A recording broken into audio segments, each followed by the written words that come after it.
No Evangelho do Senhor Jesus, segundo Marcos, capítulo 2, nós vamos ler dos versos 1 a 11. Marcos, capítulo 2, de 1 a 12, desculpe.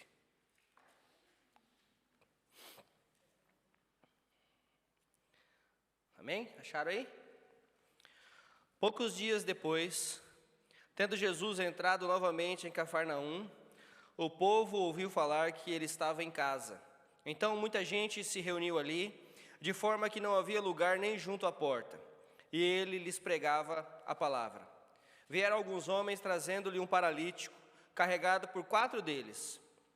Não podendo levá-lo até Jesus por causa da multidão, removeram parte da cobertura do lugar onde Jesus estava, e pela abertura no teto baixaram a maca em que estava deitado o paralítico. Vendo a fé que eles tinham, Jesus disse ao paralítico: Filho, os seus pecados estão perdoados. Estavam sentados ali alguns mestres da lei, raciocinando em seu íntimo: por que esse homem fala assim? Está blasfemando. Quem pode perdoar pecados a não ser somente Deus? Jesus percebeu logo em seu espírito que era isso que eles estavam pensando e lhes disse: por que vocês estão remoendo essas coisas em seu coração?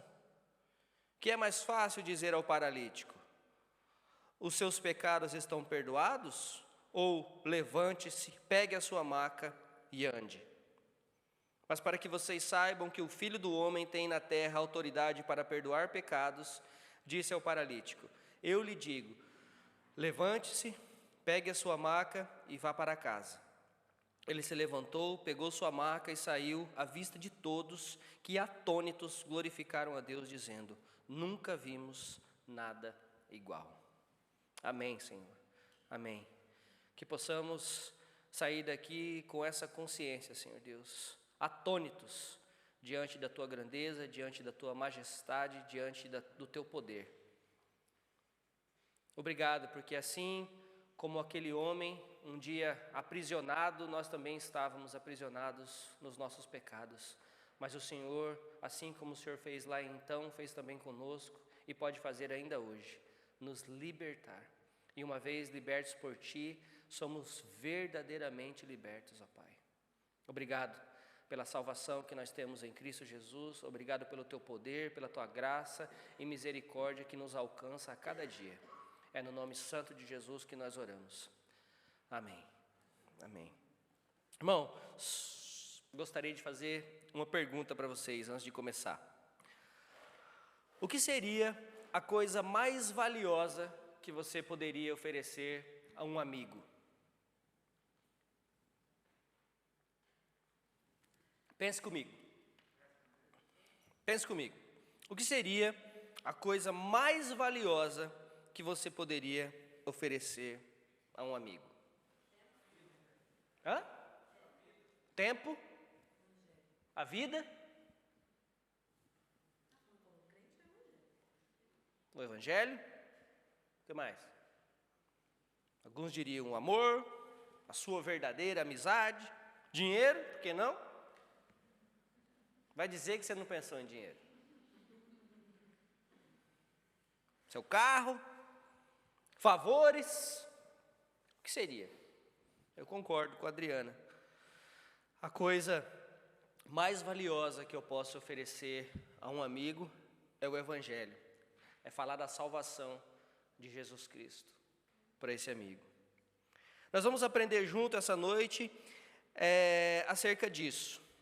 Que a coisa mais valiosa que nós podemos apresentar, que nós podemos oferecer a um amigo é direcioná-lo a Jesus. É levá-lo, é sermos, como dizem alguns, canal de bênçãos, né?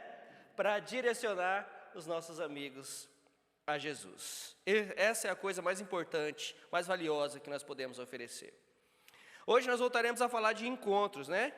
Mas esse encontro aqui é um tanto quanto diferente. Por quê? Porque nos outros encontros que nós temos falado, acontecem quando o Senhor Jesus está passando, quando o Senhor Jesus está no caminho, e de repente Ele é impelido pela multidão, ou alguém que está à beira do caminho chama, ou alguém que está em cima de uma árvore, ou alguém que o toca.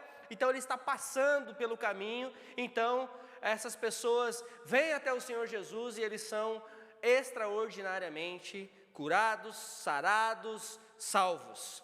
É isso que acontece. Nesse encontro de hoje, a Bíblia nos diz que ele estava em casa. Em casa. Provavelmente a casa de Pedro.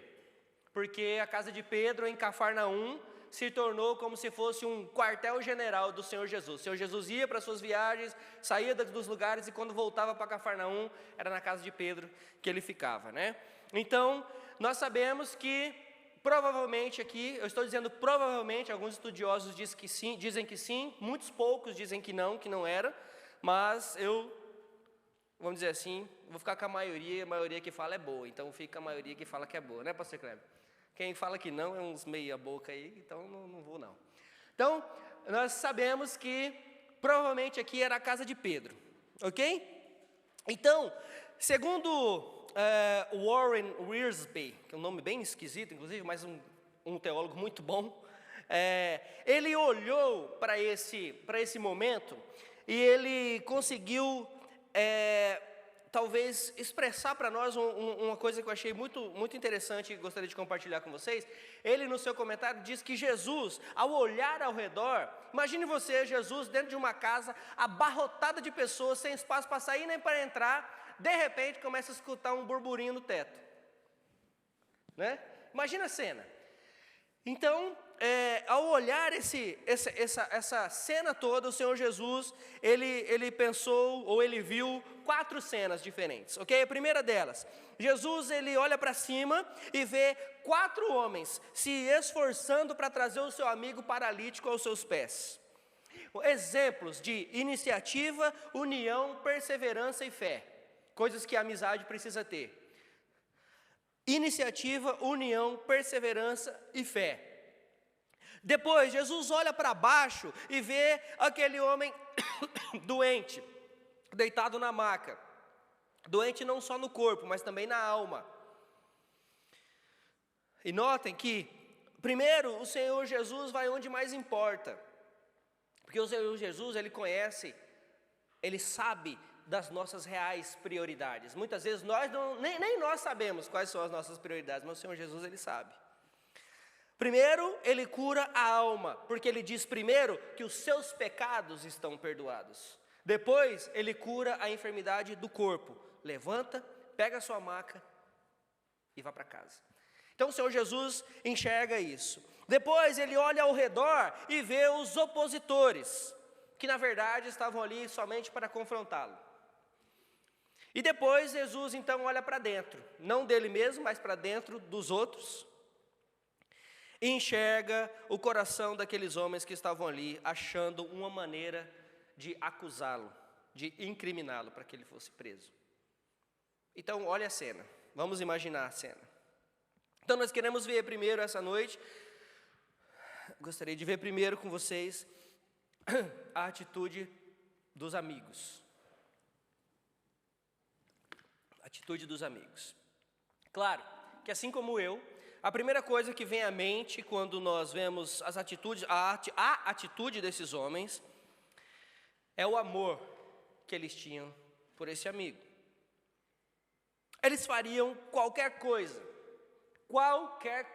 sem medir esforços para ajudar aquele amigo necessitado. Por quê?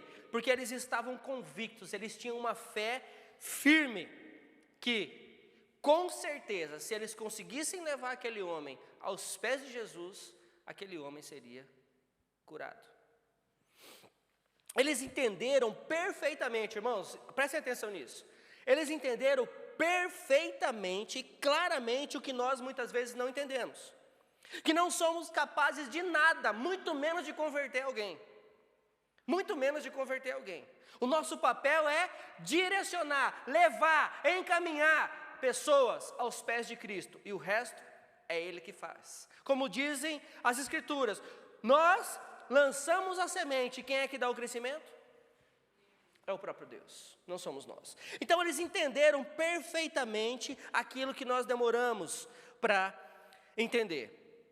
Nós não podemos salvar ninguém, mas nós podemos sim levar alguém aos pés de Cristo. Nós não podemos fazer nada por ninguém, nós não podemos curar ninguém, nós não podemos perdoar pecado de ninguém, mas nós podemos sim falar de Cristo, falar do amor de Cristo, da graça de Cristo para essa pessoa, e essa pessoa vir a ser curada, sarada, salva. Então esse é o nosso papel. Nesse ponto aqui, nesse sentido, nós somos apenas intermediários.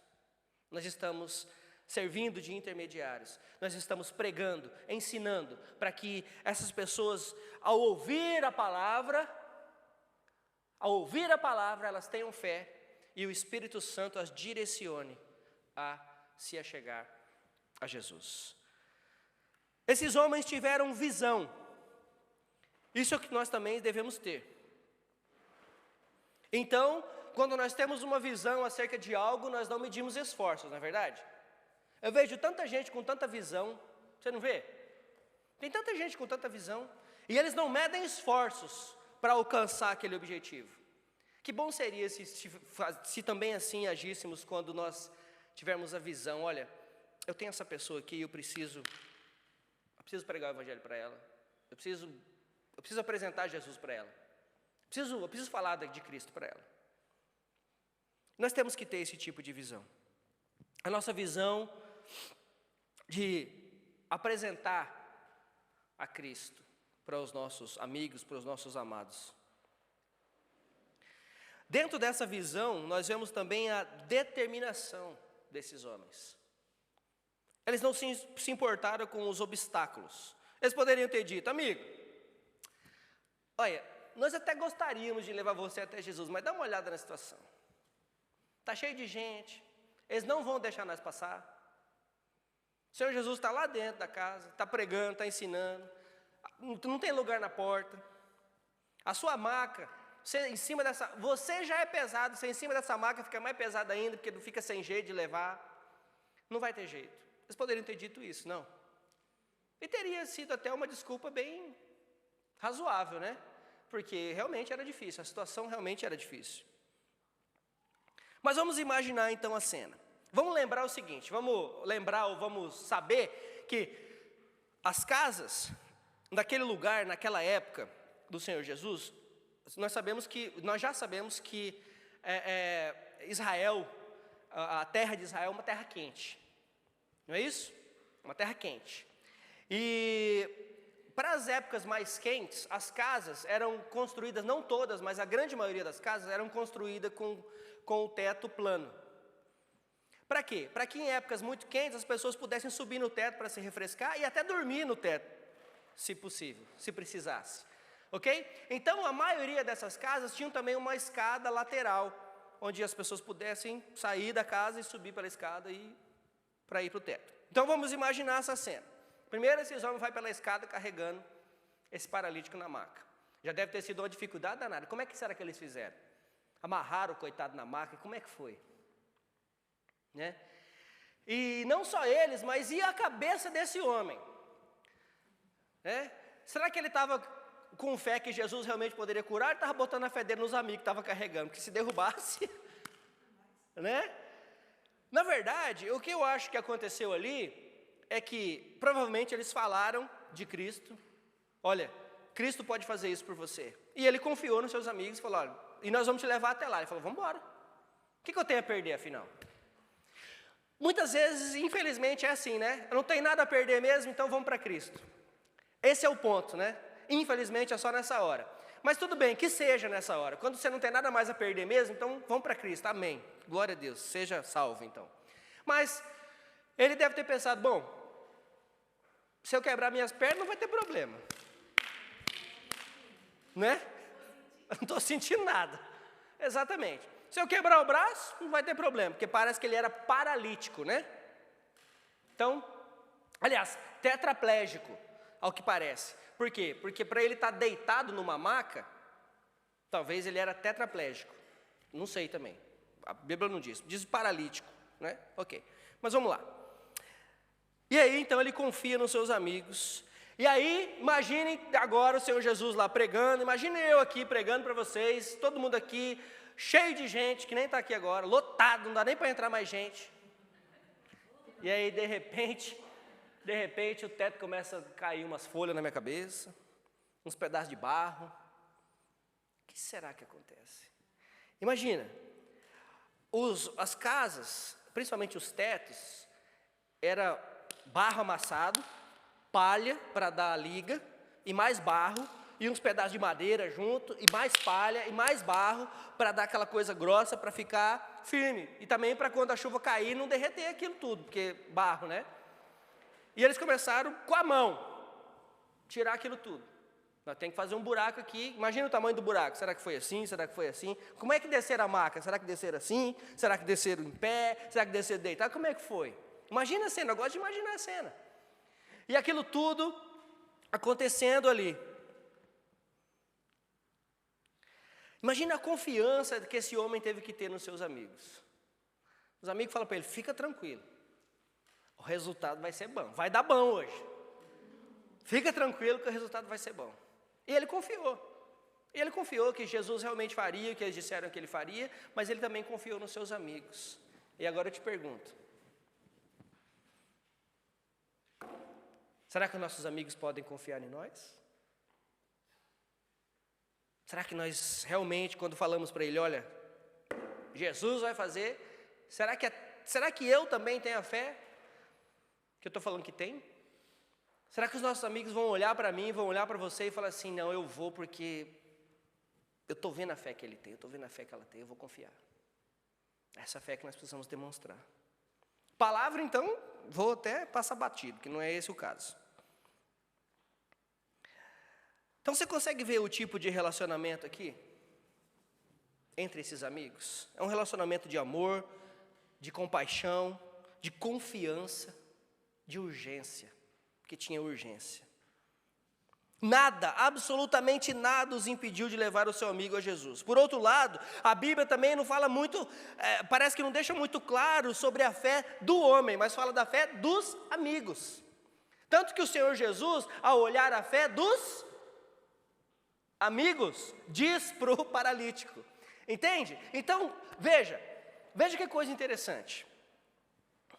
Esse homem, ele confiou nos seus amigos e ponto final. E o verso 5 nos diz, vendo a fé que eles tinham, Jesus disse ao paralítico, filho, os seus pecados estão perdoados. Olha que interessante. Vendo a fé que eles tinham, aqueles que haviam levado aquele homem aos pés do Senhor, disse ao paralítico, por causa da fé dos amigos, aquele homem foi curado, aquele homem foi salvo. Assim como aqueles homens, nós também não podemos perdoar ou curar ninguém, mas pela fé apresentamos a Jesus as pessoas que temos fé que Ele vai poder curar e salvar, amém? É pela fé que nós apresentamos essas pessoas, é pela fé que nós oramos pelos nossos filhos, pelas nossas filhas, mães, pais, maridos, esposos, sobrinho, tio, tia, amigos, é pela fé. Você pode fazer alguma coisa? Eu posso fazer alguma coisa? Não, mas é pela fé que nós fazemos isso. A fé é que nos move e impulsiona a continuar ou não. A fé é que nos impulsiona a continuar. É o amor pelas almas. E a obediência ao que o Senhor nos ordenou em Marcos 16:15. Vá e pregue o Evangelho. Faça a sua parte. Jesus diz para nós, faça a sua parte, pregue o Evangelho, traga as pessoas até mim, e o resto é comigo, o resto é comigo. Segunda coisa que nós vemos, os obstáculos. Mais uma vez, a multidão aqui está presente para impedir que alguém se encontre com Jesus. Assim como foi com Zaqueu, assim como foi com Bartimeu, o cego, assim como foi com a mulher do fluxo de sangue, assim como foi com vários outros, a multidão aqui, de novo, está tentando impedir. Além da casa estar cheia, não ter espaço para mais ninguém, imagine só os comentários das pessoas. Você acha que todo mundo ficou quietinho vendo aqueles homens subir a escada, começar a arrancar o teto, descer aquele outro pela escada? Todo mundo ficou quietinho olhando, olha que fé legal dos amigos, que amigo, gente boa. Você acha que esse cara é assim? Não, imagine só os comentários. Imaginem, olha lá os doidos. Eles são fanáticos. Olha lá os fanáticos. Olha lá o que eles estão fazendo. Eles se acham melhores do que todo mundo. Imagine os comentários. Quem eles pensam que são? Quem esse povo pensa que é? Acha que é melhor do que eu? Então quer dizer que eles são assim com Jesus. Qualquer semelhança não é mera coincidência. E não somente a multidão, mas também os opositores, os teólogos da época, os entendidos da lei. Verso 6. Olha o que o verso 6 diz. Estavam sentados ali alguns mestres da lei, raciocinando em seu íntimo. A Bíblia aqui diz que esses mestres da lei também estavam ali. E eles estavam ali com a intenção de aprender de Jesus, né? De maneira nenhuma. Eles estavam ali achando uma maneira, tentando encontrar uma maneira, tentando ouvir Jesus falar algo para que o incriminassem, para que ele pudesse ser preso. É por isso que eles estavam ali. Eles queriam achar uma maneira de qualquer jeito. Ou seja, os mais informados, os mais cultos, os teólogos que estavam ali, eles eram os mais céticos na presença do Deus vivo. Eles eram os que menos acreditavam, eram os que mais conheciam sobre teologia, mas eram os que menos criam, de quem estava ali na frente deles era o próprio Deus. Olha que triste coincidência, né? Os que deveriam saber quem ele era, não sabiam. E os iletrados, os chucros, estou dizendo assim, não no sentido pejorativo, mas os iletrados que não eram estudados, os pobres, os humildes, esses sim, estavam ali querendo ouvir do mestre, porque eles sabiam quem era o mestre que estava falando aos seus ouvidos. Vejam como muitas vezes a oposição ela é sutil. Veja o que diz o verso 7. Por que esse homem fala assim? Está blasfemando. Quem pode perdoar pecados a não ser somente Deus? E olha que a teologia está correta. Certo? A teologia está correta. Quem é que pode perdoar pecado? Quem é que pode perdoar pecado? Somente Deus, a teologia está certa. Olha como a sutileza vem. Olha como usaram a teologia para rebater a teologia. Entende? Quem é que pode perdoar pecado, se não somente Deus? Eles estão certos no que eles estão dizendo. Então Jesus, de maneira extraordinária, os faz tropeçar na sua própria sabedoria. Por quê? Porque naquele tempo acreditava-se que as doenças eram resultado dos pecados da pessoa. Se a pessoa tinha lepra, se a pessoa era paralítica, era cego, era mudo, acreditava-se que isso era um castigo de Deus na vida daquela pessoa por algo que ela fez ou por algo que os seus pais fizeram. Era como se fosse um castigo, olha. Então essa pessoa já era vista de longe. Está ali um pecador, é cego, é paralítico, é leproso. Então não somente por causa da doença, mas porque já sabiam que ali havia pecados difíceis de serem perdoados.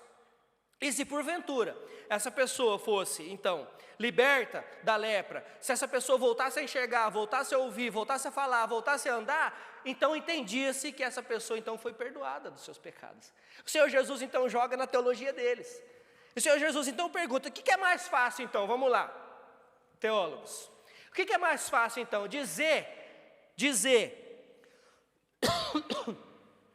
os seus pecados estão perdoados, ou dizer, levanta, pega a sua maca e ande. O que é mais fácil? O que vocês acham que é mais fácil dizer, gente? Por quê? Né? Porque falar até papagaio fala, né? Como diz o ditado. Falar é muito fácil. Então ele diz para eles, então o que você acha que é mais fácil dizer? Seus pecados estão perdoados, ou levanta, pega a sua maca e anda. Jesus, ele poderia ter acabado por ali, não poderia? Ele poderia ter falado, olha, os seus pecados estão perdoados, acabou o assunto, pode levar. Iria surtir algum efeito? Eles iam crer que Jesus era o Cristo? Eles iam crer que Jesus era o próprio Deus ali encarnado? Iam ou não? Não, não iriam. Não iriam. Porque ele só falou. Seus pecados estão perdoados. Pode levar embora. Volta pelo buraco que você entrou. Ou então abra aí um caminho para esse homem passar com a maca. E ele ia sair na maca, carregado pelos amigos. Ele ia olhar para os amigos e falar, que negócio é esse? Vocês me fazem passar um perigo danado, levando lá em cima, trazendo pendurado. Chega aqui para ele virar para minha cara e falar que meus pecados estão perdoados. E eu continuo desse jeito. Que tipo de poder é esse? Não é? Que tipo de poder é esse? Mas ele não... hoje nós entendemos que bastaria isso. Ele continuaria paralítico, ou continuaria cego, ou surdo, mas estaria salvo. Hoje nós entendemos isso, mas lá então, não tinha como entender essas coisas. Não tinha como aceitar essas coisas. Porque para ele, na cabeça dele, na cultura ao qual ele estava inserido, ele continuava preso. Nas amarras do pecado, na maca. Na maca.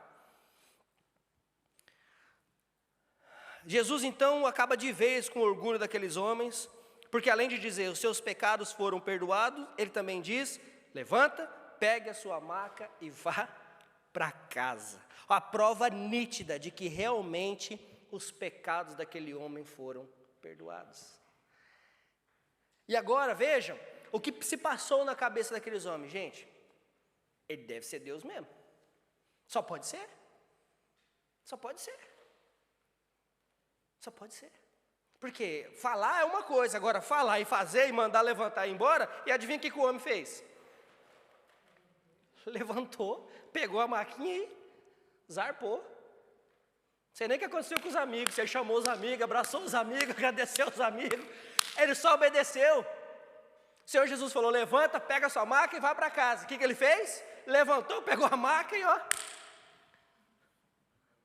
Vai que os escribas, que os mestres da lei queriam pegar ele, puxar ele de volta, derrubar ele no chão, sei lá, quebrar as pernas dele para falar que era mentira. Não sei.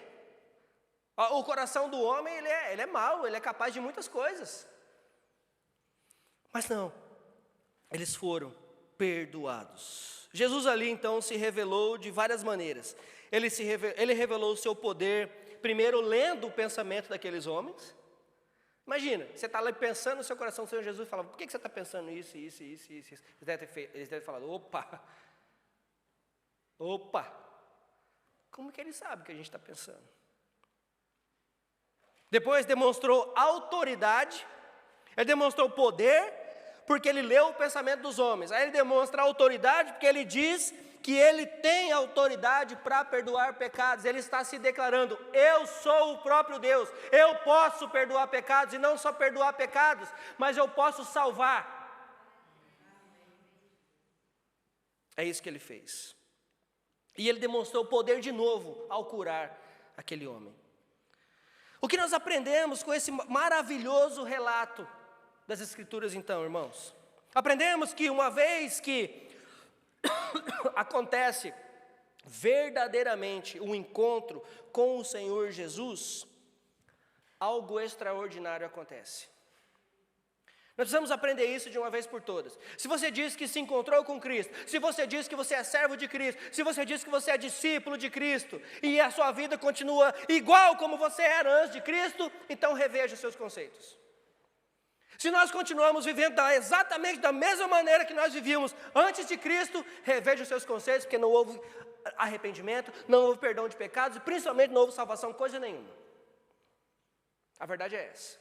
Porque a palavra do Senhor diz que uma vez em Cristo nós somos nova criação. Eis que as coisas velhas passaram e eis que tudo se fez. Isso quer dizer que em Cristo eu tenho novidade de vida. Em Cristo eu sou novo homem. Em Cristo você é novo homem, você é nova mulher. As coisas passadas ficaram lá então no passado. Hoje eu tenho uma nova vida em Cristo. Tenha certeza disso. Tenha convicção disso. Quando o velho homem começar a bater a sua porta, você diz para ele, você não pertence mais a esse corpo. Você não pertence mais, você não entra mais aqui. Você não vem mais aqui, nem aqui. Que é aqui que vem. É aqui que vem, o velho homem vem aqui, ó, primeiro. Então, quando o velho homem bater na porta da sua mente, você se lembra de Romanos 12:2. Hoje você tem uma mente transformada e não amoldada aos padrões desse mundo. E hoje, por causa da mente transformada, nós podemos experimentar a boa, agradável e perfeita vontade do Senhor. Lembra disso? Lembra disso? Esse homem, então, que estava preso, paralisado, acorrentado à sua maca, sai daí livre das algemas do pecado e curado da sua doença. Ele foi totalmente restaurado. Ele chegou ali carregado e saiu carregando a sua maca. Ele chegou ali deitado, enfermo, triste, sem esperança, e saiu dali regozijante de alegria, porque além de ser curado, ele estava salvo. Ele estava salvo. Aprendemos também que a obra do Senhor Jesus nas nossas vidas, ela é completa e definitiva. Completa e definitiva. Ele nos sara no corpo, Ele nos sara na alma, Ele nos sara na mente, Ele nos sara no espírito. Ela é completa e definitiva. Não me venha com aquela balela que você pode perder a sua salvação. Você não perde salvação, você não pode perder uma coisa que você não ganhou, que você não conquistou. Aliás, que você ganhou não, você ganhou, mas se foi de graça. Você não conquistou a sua salvação, então você não tem como perder. Quem te deu foi Cristo, e quem te deu não vai tomá-la. Ela é definitiva. O que nós fazemos no percurso da vida nos dá a entender, ou nos parece que, eu acho que eu nunca fui salvo não, ou então, em um determinado momento eu era tão assim com Cristo, mas de repente as coisas se esfriaram, acho que eu perdi a salvação. Irmãos, todos nós passamos por altos e baixos, todos nós passamos por dificuldades, todos nós passamos por muitas coisas. Mas eu quero dizer para você que, como o pastor Kleber usa muito essa frase, né? Que não importa como você começa, mas importa como você termina. Não importa como você começa, o que importa é como você termina. A salvação, ela é encontrada em Cristo Jesus somente. E a salvação vem pelo quê? Vem pela fé, por meio da graça, ou pela graça por meio da fé. É pela fé. É pela fé. Você não adianta lutar para obter salvação. Você não vai conseguir. Não adianta falar, achando que alguém vai ser salvo de tanto que você falar. Você não vai conseguir. Isso, na verdade, vai te frustrar, vai nos frustrar. Então tenha fé somente. Tenha fé, creia e continue pregando, e continue ensinando, e continue orando. E nós também não podemos deixar de ressaltar o verso 12. Olha o que diz o verso 12. Ele se levantou, pegou a maca e saiu à vista de todos, que atônitos glorificaram a Deus, dizendo: nunca vimos nada igual. Claro que não viu. Eles ficaram atônitos, cheios de temor, mas não foram transformados como aquele homem foi. Né? A Bíblia não diz nada a respeito deles. Nunca vimos nada igual. Glória a Deus. Esse homem saiu andando. Agora vamos embora para casa. E é assim que nós agimos muitas vezes. Nós vemos as maravilhas de Deus, nós vemos Deus agindo na vida das pessoas, nós ficamos felizes, choramos, glorificamos a Deus. Agora vamos embora.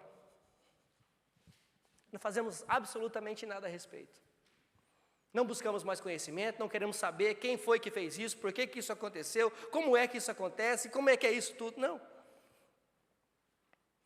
Temer não é suficiente, irmãos. Amém? Temer a Deus não é suficiente. Ficar maravilhado com as coisas de Deus também não é suficiente. É necessário crer. É necessário crer. Aprendemos aqui também que quando Jesus age, é o nome dele mesmo que é glorificado. Como eu disse, ele poderia ter falado, os seus pecados foram perdoados. Acabou aqui a conversa, pode levar para casa. O nome dele seria glorificado? Não. Então ele fez aquilo para demonstrar o seu poder ali e para que o seu nome fosse glorificado, para a glória dele mesmo. Irmãos, nós aprendemos que não devemos medir esforços para falar do nosso Salvador àqueles que nós amamos. Eu tenho repetido essa frase já alguns domingos e repito ela para você. De novo, nós temos a necessidade, nós devemos falar em amor, mas o amor não pode ser uma barreira para que nós falemos a verdade. Nós precisamos falar a verdade em amor, com certeza. Mas esse amor que você sente pelo outro, esse amor que nós sentimos pelos outros, não pode nos impedir de falar a verdade. Que verdade é essa? A verdade do Evangelho. A verdade é que não tem outro caminho, só tem um caminho. Esse caminho é o Senhor Jesus. E a verdade é que tem duas, vamos dizer assim, 2 lugares para você passar a sua vida eterna. A questão é onde é que você vai passar a sua vida eterna. E é disso que nós precisamos falar. Nós precisamos falar de salvação, nós precisamos falar de perdição. Nós precisamos falar de pecado, nós precisamos falar de culpa, nós precisamos falar de arrependimento. Para de falar do Evangelho com um pouquinho de Nutella em cima. Muitas vezes nós falamos do Evangelho com um pouquinho de Nutella em cima, para ficar mais docinho, para ficar mais apresentável, para ficar mais bonitinho. A questão é, com Cristo, vida eterna, sem Cristo, inferno e condenação eterna. Ponto final. Só existe um caminho. Ou é com Cristo, ou é sem Cristo. Não existe em cima do muro. Já diz a história do velho matuto, que olhou uma situação e desse lado anjos e desse lado demônios, e uma pessoa andando em cima do muro. Já conhece essa história do matuto? E a pessoa andando em cima do muro. E desse lado os anjos, vem para cá, vem para cá, vem para cá, vem para cá, vem para cá. E desse lado os demônios, tudo isso olhando para a cara dele. E desse lado os anjos, vem para cá, por favor, vem para cá, vem para cá, vem para cá. E desse lado os demônios. O matuto ficou curioso, falou, vem cá. Por que desse lado aqui os anjos estão aqui desesperados querendo que ele venha para cá e desse lado vocês estão aí? Ele falou, não, porque em cima do muro ele já está aqui. Em cima do muro ele já é meu. Então não tem em cima do muro. Tem com Cristo ou sem Cristo. Onde é que nós estamos? Onde é que você está? Então que nós possamos apresentar esse Evangelho. Para que nós possamos cada vez mais demonstrar amor aos nossos amigos, aos nossos familiares, àqueles que estão ao nosso redor. A maior demonstração de amor que você pode demonstrar para um amigo, para uma pessoa que você gosta, é mostrar que ele está errado e mostrar o caminho certo. Essa é a maior demonstração de amor que nós podemos fazer para um amigo. Que isso seja verdade nas nossas vidas, em nome de Jesus. Amém? Vamos louvar?